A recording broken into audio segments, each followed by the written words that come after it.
If you're a product manager, you know this feeling all too well. You've got a backlog full of feature requests, customer interviews are stacking up, user feedback is pouring in from every direction, and the question that keeps you up at night: what should we build next?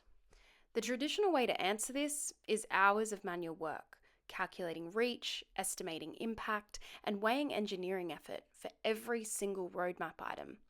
But what if Notion AI could do all of the heavy lifting for you? Let me show you how. With Notion AI's custom instructions, I've set up a simple command that automatically scores any roadmap item.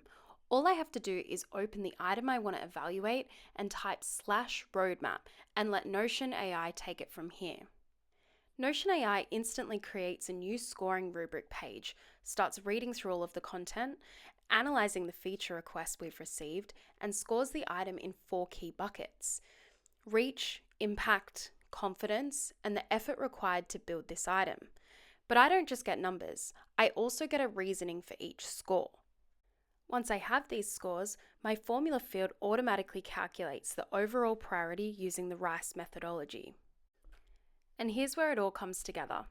When I look at my entire roadmap, I can now sort by priority score from highest to lowest. Just like that, I have a data-driven view of what to build next, with no more guesswork.